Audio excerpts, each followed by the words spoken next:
d'être ici aujourd'hui et d'être aussi devant papa. Ça fait longtemps. J'ai posé la question à papa Ima. J'ai dit, est-ce que papa sera là? Ça fait longtemps. Il m'a dit non, papa a deuil, je ne sais pas s'il sera là. Mais je suis très béni de vous voir, papa. Je remercie également papa Ima qui a pensé à moi. Alléluia. Amen. L'invitation n'est pas le signe de dire que tu es plus meilleur que les autres. L'invitation, c'est juste qu'on te fait confiance. On invite une personne lorsqu'on lui fait confiance. Et je suis très très béni d'être ici. Alléluia. Amen.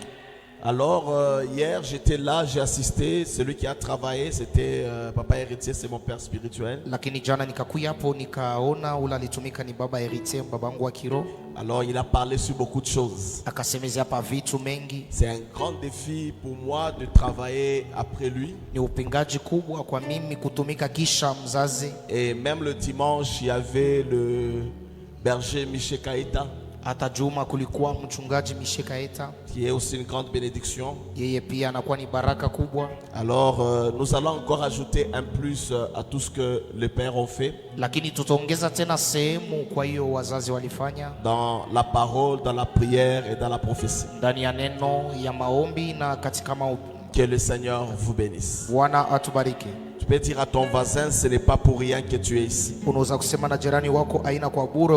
Je disais, tu peux dire à ton voisin, ce n'est pas pour rien que vous êtes ici. Nous prenons nos Bibles. Nous sommes dans le livre de Genèse, chapitre 17. Et nous commençons par le premier verset. Genèse, chapitre 17. Le premier verset, nous lisons la parole du Seigneur. Lorsque Abraham fut âgé de 99 ans, l'Éternel apparut à Abraham et lui dit, je suis le Dieu Tout-Puissant. Marche devant ma face et sois intègre. J'établirai mon alliance entre moi et toi et je te multiplierai à l'infini. Abraham tomba sur sa face et Dieu lui parla en disant, voici mon alliance que je fais avec toi. Tu deviendras père d'une multitude de nations. On ne t'appellera plus Abraham, mais ton nom sera Abraham, car je te rends père d'une multitude de nations. Nous acclamons le Seigneur. Agé chapitre 2, le verset 5. Agé chapitre 2, le verset 5.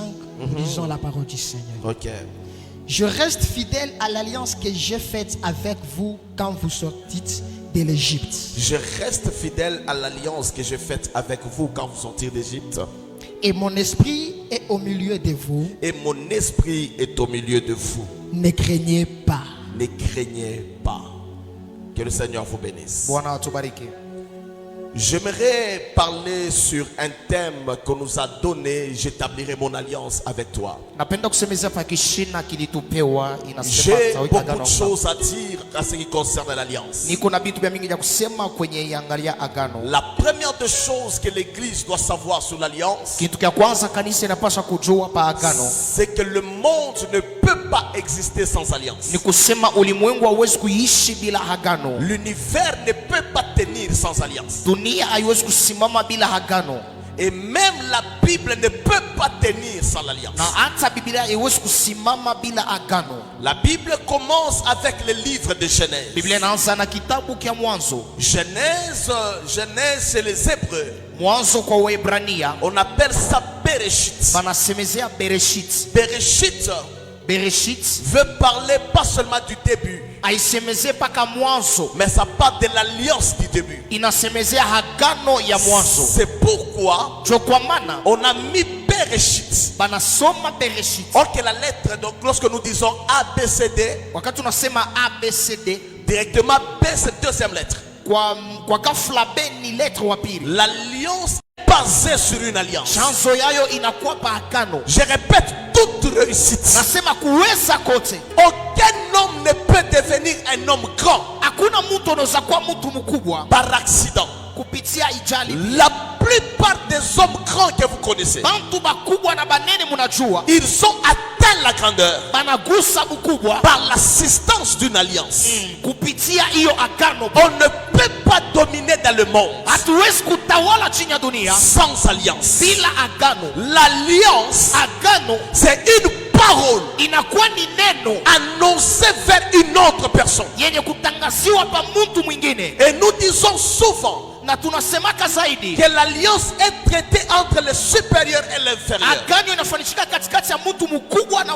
Mais quand je lisais le texte, j'ai compris qu'il y a différentes sortes d'alliances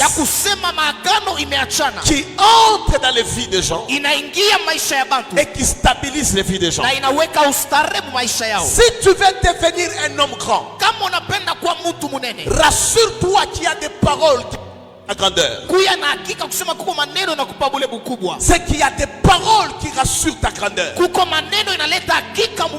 Si tu veux devenir grand, ça ne peut être que par deux choses. La première, c'est l'alliance avec Dieu. La deuxième, c'est l'alliance avec le diable. On ne peut pas devenir grand sans alliance. On ne peut pas devenir grand sans alliance. Et l'alliance, c'est les paroles annoncées sur la vie d'une personne, rassurant sa vie, rassurant son futur. Dieu ne peut pas faire alliance avec un homme aujourd'hui et la personne meurt aujourd'hui. Lorsque Dieu traite alliance avec quelqu'un, la première personne à bénéficier de l'alliance, c'est d'abord la personne qui a reçu les paroles. Ça ne peut pas être seulement tes enfants. L'alliance d'abord, son premier bénéficiaire, la première personne qui doit bénéficier de l'alliance, c'est d'abord celui qui a reçu les paroles d'alliance. Et toute alliance est une alliance appuyée sur un trône. La Bible dit: j'établirai mon alliance avec toi. Établir n'est pas faire. Il y a des gens qui ont fait alliance, et il y a des gens qui ont été établis dans l'alliance. On établit une personne dans l'alliance, et toute alliance n'a pas donné l'établissement aux gens. Il y a des gens, leur alliance ne les a pas établis. L'alliance doit établir quelqu'un. L'alliance doit donner un trône à un homme. Si Dieu veut traiter alliance avec quelqu'un, c'est que Dieu vient de lui donner un trône où la personne doit vivre l'assurance de sa vie. Vous ne pouvez pas trouver quelqu'un qui te dit: j'ai fait alliance avec Dieu, mais vous le trouvez instable. Non. L'alliance, c'est un trône que Dieu donne à un homme pour que l'homme soit stable. L'alliance donne la domination à un homme.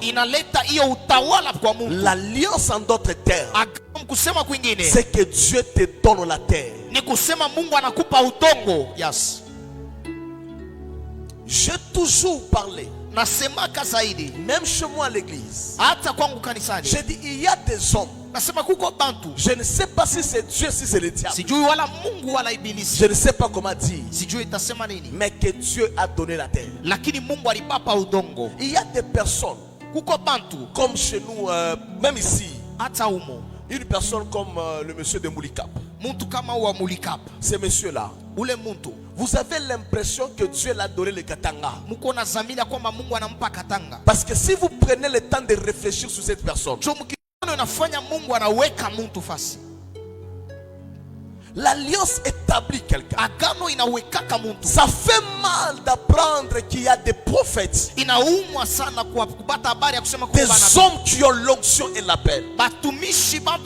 Mais lorsque vous vous approchez de ces gens, vous vous rendez compte que ce sont des personnes agitées. L'alliance ne peut pas rendre un homme agité. L'alliance donne l'assurance et le repos. Je parle à quelqu'un. L'alliance te donne un repos. Lorsqu'un homme a l'alliance, il ne fournit plus beaucoup d'efforts. Dans tout ce qu'il fait, c'est lui qui l'a parlé. Entre dans la chose. Oh yes. Et l'église aujourd'hui est pauvre en alliance. Et très pauvre en alliance. Parce que nous avons des bishops, des pasteurs, des apôtres, des prophètes qui n'ont pas une parole venant de Dieu. Dieu ne l'a pas rassuré la vie. Dieu ne l'a rien dit à ce qui concerne son appel. C'est pourquoi la plupart des gens meurent comme des païens. Parce que votre base avec Dieu n'a pas été sincère.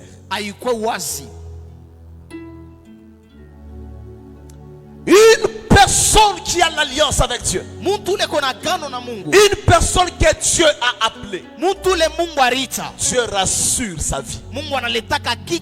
Dieu lui dit à partir, regardez des hommes comme des Jérémie. Dieu l'appelle. Et le même jour Dieu lui dit, ils te feront la guerre, mais ne te vaincront pas. Une parole d'alliance. Des hommes comme Esaïe, Dieu l'appelle. Et Dieu lui dit, toute arme forgée contre toi sera nulle sans effet. Lorsque Dieu t'appelle, les matricules que Dieu te donne, c'est les paroles d'alliance. Lorsqu'il appelle les apôtres, il leur dit, vous allez prendre le poison, mais cela ne vous fera aucun mal, parce que je suis avec vous. Qu'est-ce que Dieu t'a dit? Qu'est-ce qui rassure ton parcours? Lorsque les choses deviennent sombres, lorsque les choses lorsque les hommes t'abandonnent, qu'est-ce que tu te rappelles? Tu te rappelles de quelle parole de Dieu? Tu te souviens de quoi? Qu'est-ce que Dieu t'avait dit? J'ai vu une église de 2000 personnes. 2000 personnes. Je partais là-bas, j'ai travaillé. Mais l'église a vécu une division. Les gens sont partis. Le pasteur est resté ici avec 300 personnes. Il m'a dit au bureau. Il m'a dit, prophète, j'ai besoin d'écouter Dieu. J'ai dit, mais comment tu gères ça? Il me dit quelque chose qui m'avait fait du bien. Il dit, Dieu m'a appelé. Dieu. C'est Dieu qui m'a appelé. Moi, je n'ai pas aimé le travail de très pasteur. Et le Dieu qui m'a appelé, c'est lui qui appellera les âmes. Je l'ai fortifié. Aujourd'hui que je parle, son église est plus que ça. Pourquoi? Parce qu'il avait la parole de Dieu qui rassurait ces moments difficiles. L'église doit changer. L'église doit grandir. Je répète, l'église doit grandir. Nous avons une grande église comme Gloria. Est-ce que vous connaissez l'alliance de l'église? Est-ce que vous connaissez l'ainsi parle l'Éternel sur l'église? On ne prie pas pour prier. Est-ce que vous connaissez qu'est-ce que Dieu avait dit à papa? Parce que si vous venez ici, vous ne cherchez pas seulement Dieu, vous cherchez le Dieu de papa. Mais ce Dieu-là, qu'est-ce qu'il a fait dire à papa? Combien d'églises sont nées ici et puis rapportées? Et puis ça a disparu. Pourquoi Gloria Gloria continue à tenir? C'est quoi les paroles de Dieu sur cette église?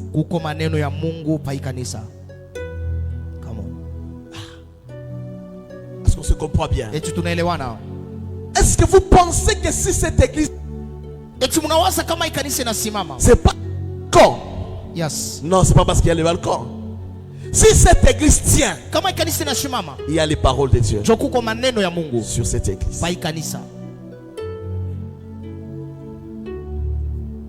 La première des choses que j'aimerais commencer maintenant à parler, avant d'aller toucher l'alliance avec Dieu, j'aimerais toucher avec le Père spirituel. Savez-vous que c'est possible de faire 10 ans, 20 ans dans une église sans bénéficier de la bénédiction de cette église? C'est possible que tu fasses 20 ans dans une église sans bénéficier la bénédiction de cette église. Parce que chaque église a des paroles que Dieu a dit. Et ces paroles-là, c'est même sur ça que l'église appuie. Maintenant, si toi, tu entres dans une église, tu sers Dieu avec négligence, tu n'auras pas la bénédiction de cette église. Écoutez, il y a des gens qui disent, il est Gloria, c'est nous qui avons commencé l'église Gloria. Le problème c'est pas de commencer. Le problème c'est où est-ce que tu es aujourd'hui avec cette église alors. Est-ce que quelqu'un me comprend? Il y a des gens qui terrorisent les autres. C'est nous qui avons commencé à travailler. Le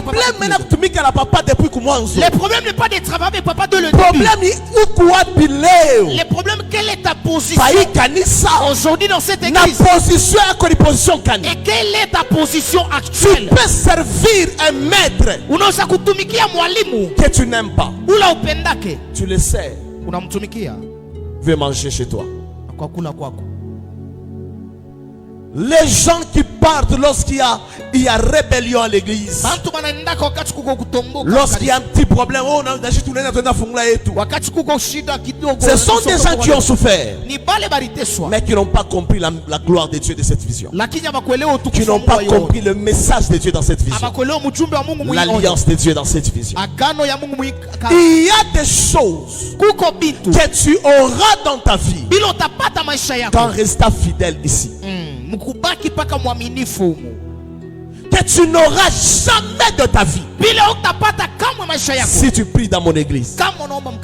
Chaque église a les paroles.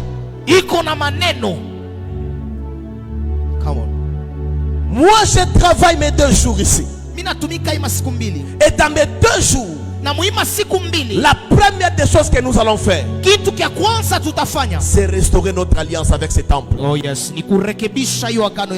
Papa Imar, écoutez.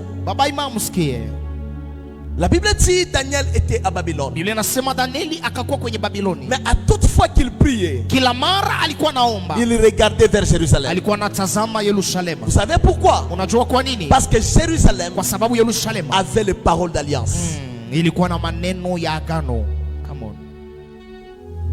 Si tu voyages, tu pries quel Dieu?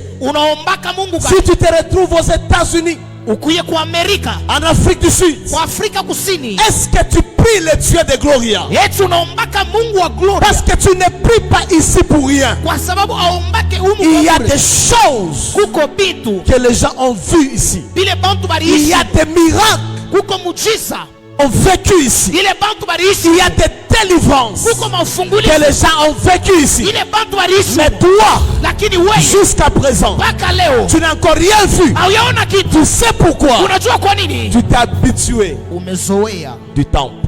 kwa hekalu. Oh la savenega. On ne s'habitue pas du temple. Hawezi kuzoea hekalu. On connaît d'abord le Dieu du temple. Banajuaka kwanza Mungu wa hekalu. Cette église a un Dieu. Hii kanisa iko na Mungu. Mais cherchez à connaître Dieu. Lakini mutakufuta kujua Mungu. Le Dieu que vous prêchez ici. Mungu nahubiri hapa. Le Dieu qu'on vous annonce ici. Mungu banamitangazia hapa. Est-ce que vous le connaissez? Eti mnamjua kweli? C'est pourquoi nous avons des fidèles instables qui prient ici, qui prient là-bas, qui prient là-bas. Si tu connais le Dieu de cet endroit, ce Dieu-là te donnera ce que tu cherches. J'ai compris qu'à l'âge que nous avons maintenant, ce n'est pas l'âge de changer de père spirituel. Ce n'est pas l'âge de changer des églises. C'est l'âge de comprendre pourquoi Dieu m'a mis ici. Pourquoi Dieu t'a mis ici? Il y a combien d'églises dans ce quartier?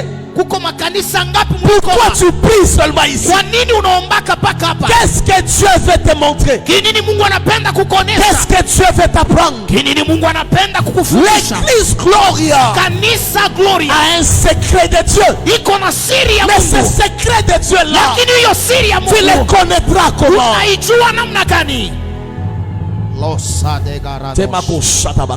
Je parle encore.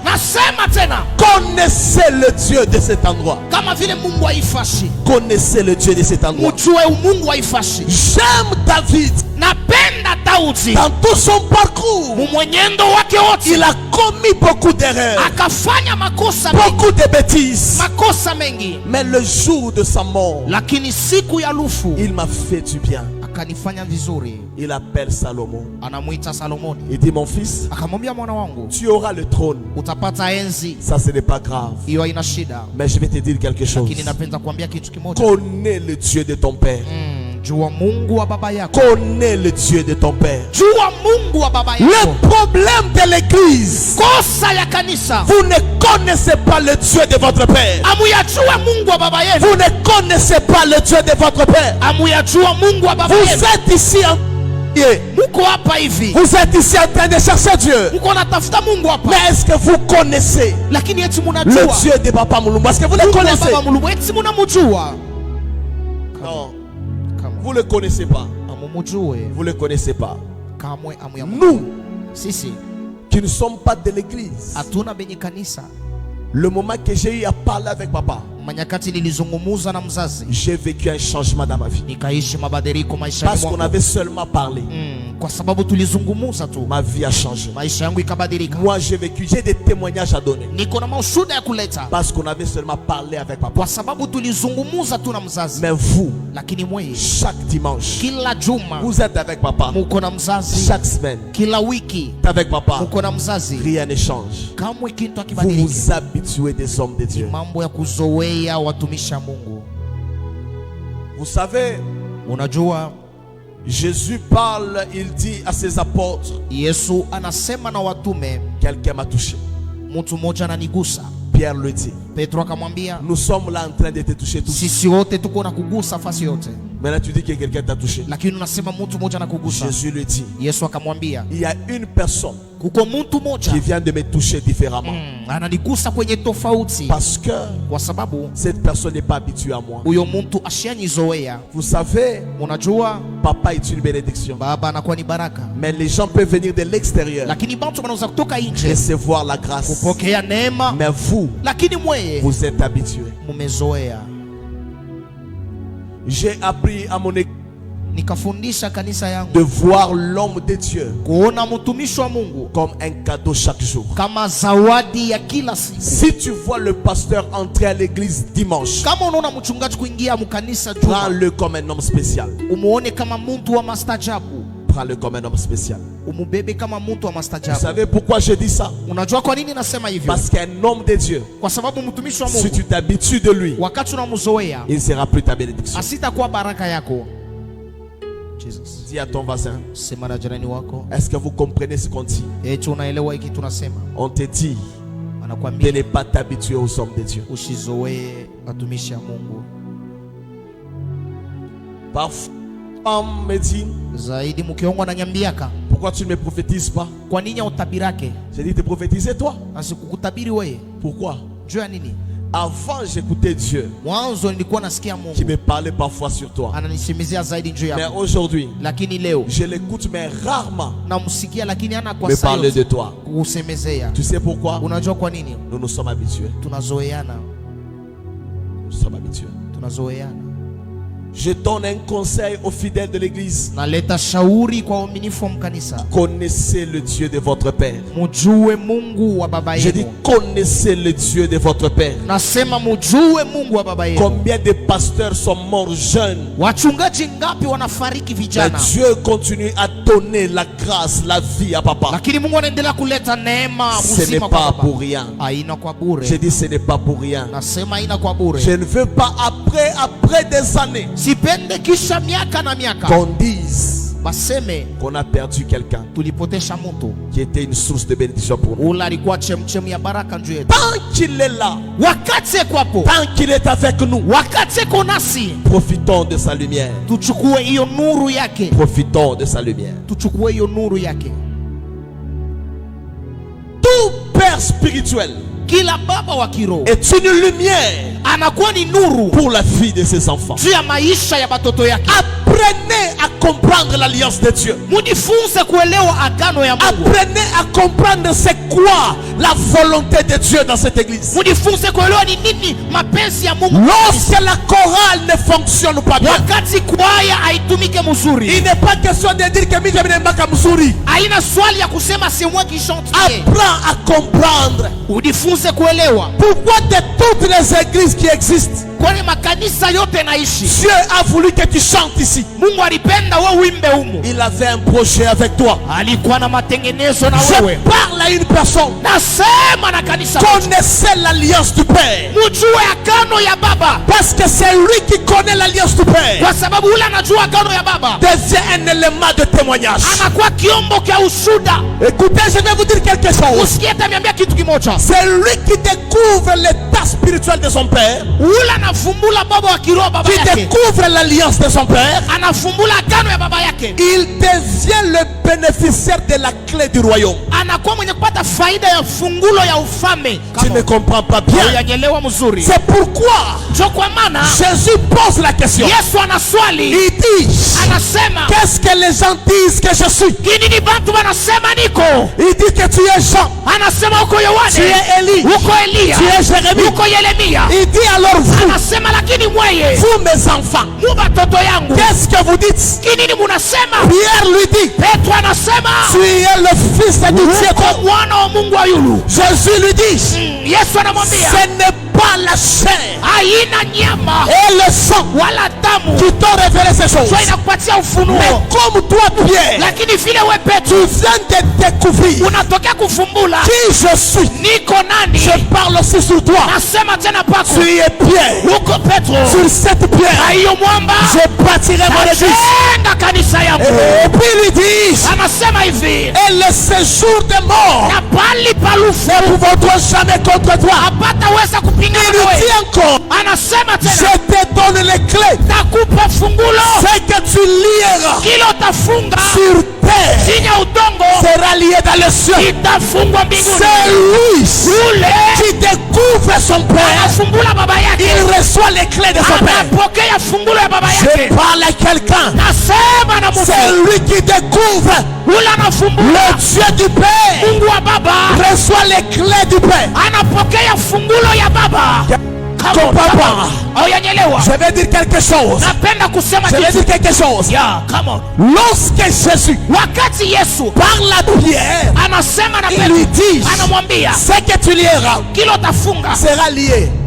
En d'autres termes, papa il lui dit quoi? À partir de maintenant, c'est toi qui as le volant du ciel.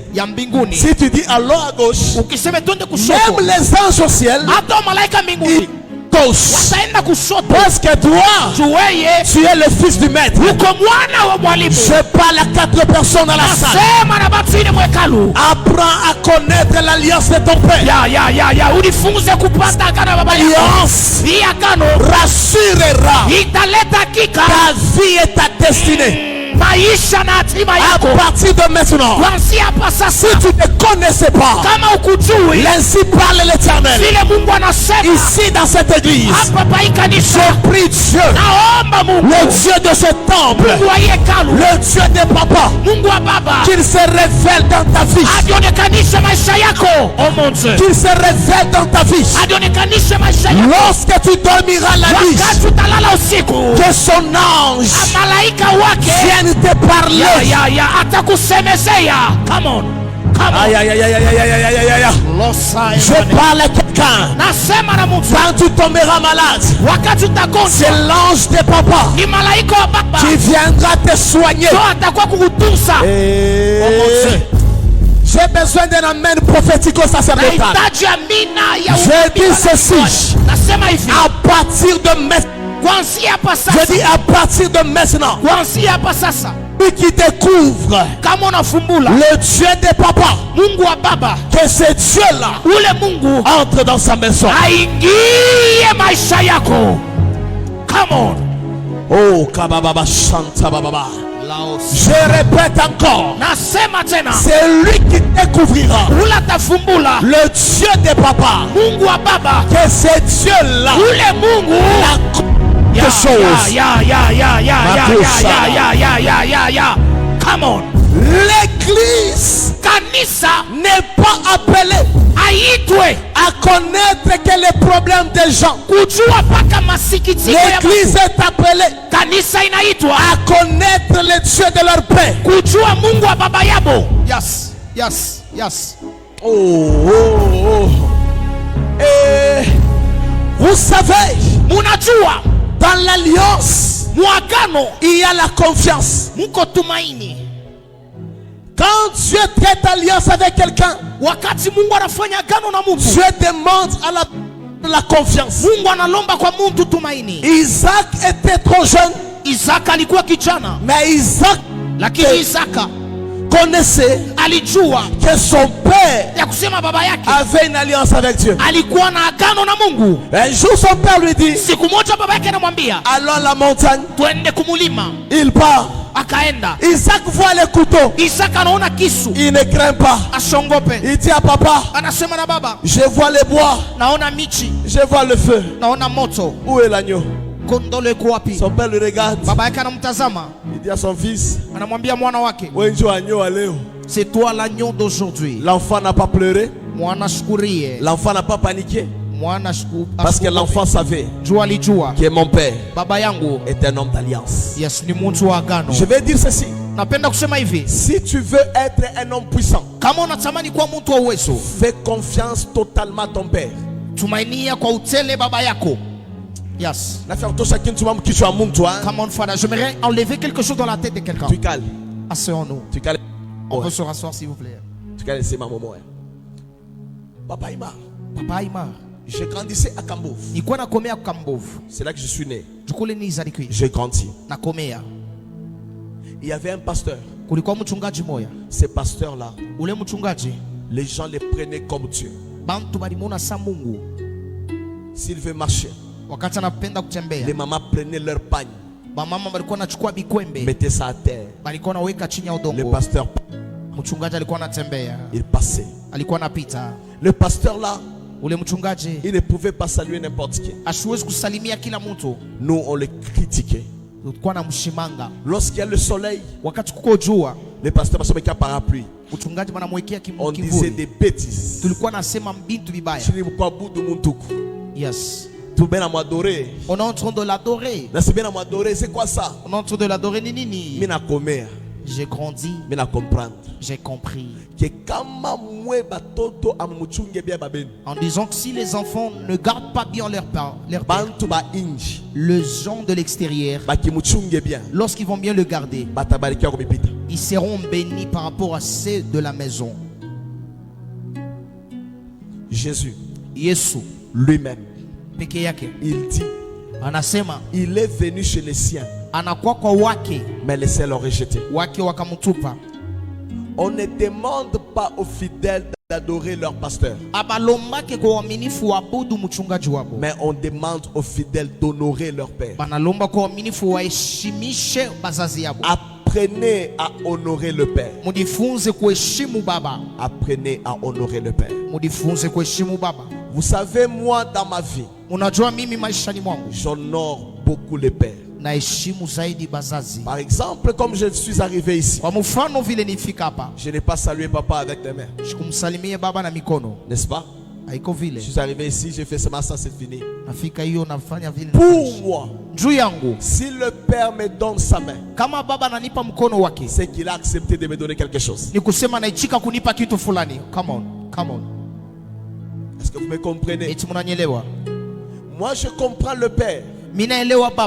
La Bible dit tu ne peux pas dire que tu aimes Dieu que tu ne vois pas, sans aimer ton prochain que tu vois. Moi j'ai déjà compris que tout ce que je cherche, Dieu l'a donné au Père pour ma vie. Regardez les églises où les pasteurs sont très honorés.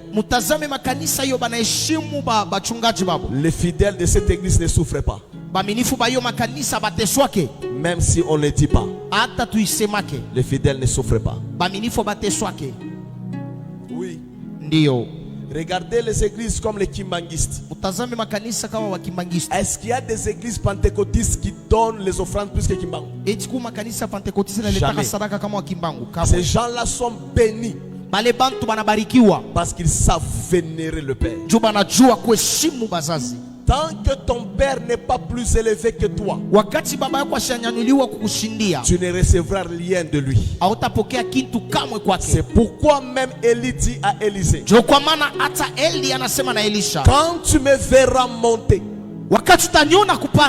demande-moi le manteau. On ne peut pas demander le manteau à la personne que tu n'acceptes pas qu'il monte. Accepte que ton père soit élevé au-dessus de toi. Même dans ton mariage, si ton père dit un mot sur ton mariage, tu obéis. Même si tu devais divorcer, ton père te dit ne divorce pas. Tu obéis. Ça te fait mal, tu obéis. Son Dieu viendra dans ta maison. Les Katangé, surtout les gens de Lualaba, ce sont des gens qui condamnent la révérence. Kupandisha, élever quelqu'un. On le voit comme un Dieu. J'ai toujours dit aux gens chez moi, moi j'ai appris à honorer les hommes de Dieu. Si toi tu as cette impolitesse que tu as pris chez toi, ne l'apporte pas quelque part ailleurs. Nous on respecte les pères. Si tu n'es chimia kabazazi, dis à ton voisin, moi je respecte les hommes de Dieu. Nous sommes dans un pays où une personne peut se réveiller le matin. Il est seulement sur Facebook en train d'insulter un pasteur. Il est en train d'insulter un pasteur. Aventurier. Ah, Mujambazi. Escroc. Des escrocs. Tu peux te lever le matin en train de condamner quelqu'un que tu ne connais pas. C'est pourquoi notre pays, la RDC, n'avance pas. Parce que même lorsqu'on va poser la question, qui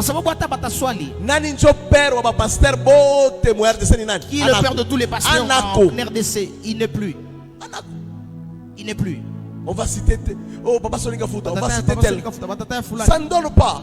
Vous savez pourquoi? Atuna na baba, on n'a pas de père. Les enfants refusaient d'être enfants et aussi sont devenus des pères. Tous nous sommes dans le désordre. Et le pays n'avance pas.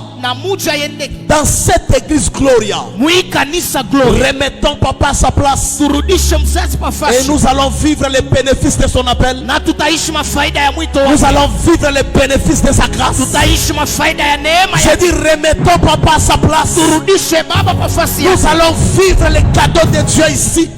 Dans la volonté de Dieu. Si Dieu a voulu que nous puissions venir ici, c'est parce que Dieu veut qu'on puisse remettre l'alliance de Dieu au-dessus de nous. Qu'on s'habitue plus de Dieu. Qu'on ne vienne pas à l'église pour venir, mais qu'on vienne parce qu'il y a les bénéfices de Dieu. À partir de maintenant, je déclare que le Dieu de l'alliance de cet temple amène la gloire dans la vie de quelqu'un. Je répète que le Dieu de l'alliance de cet temple amène la gloire dans la vie des gens ici. Jésus Cabra de l'eau de gloire.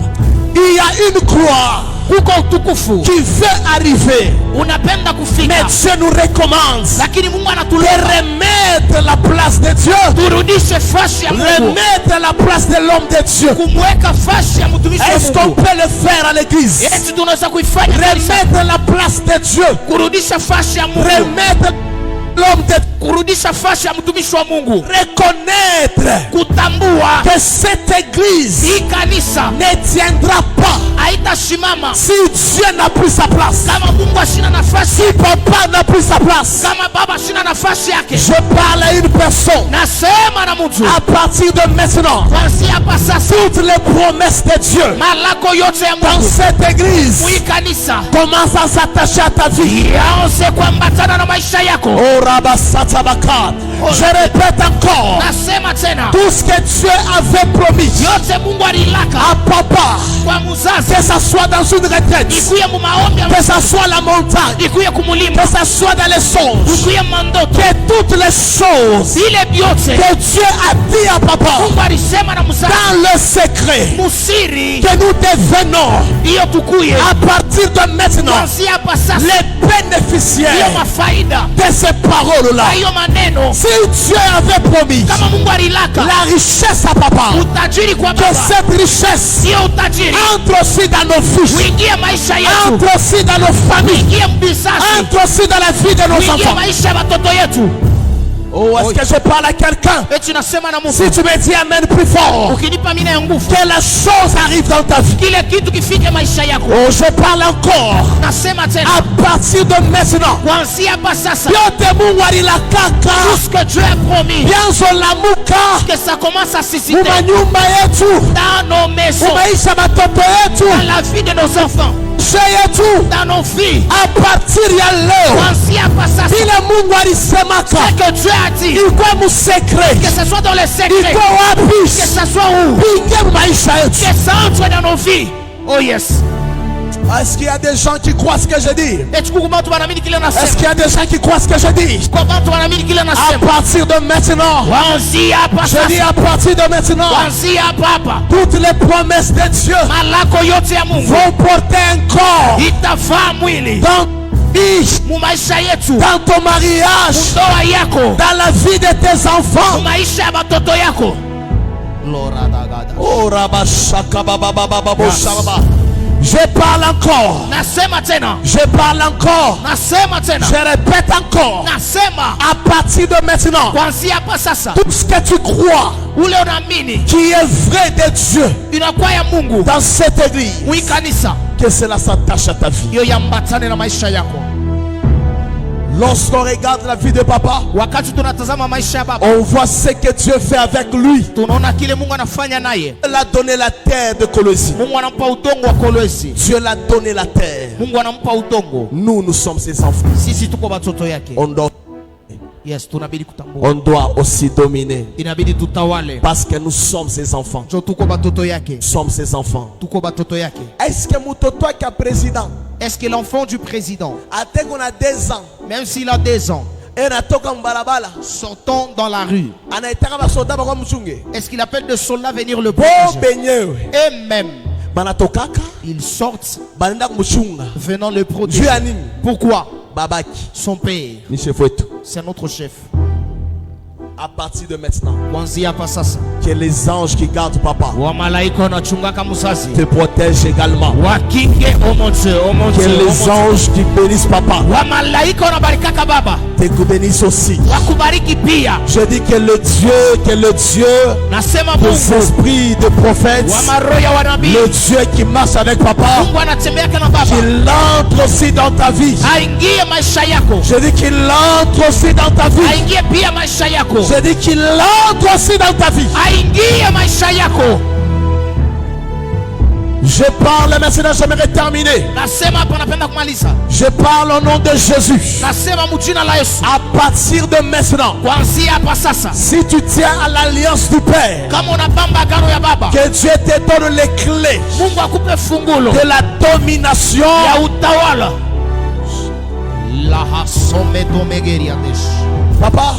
Papa,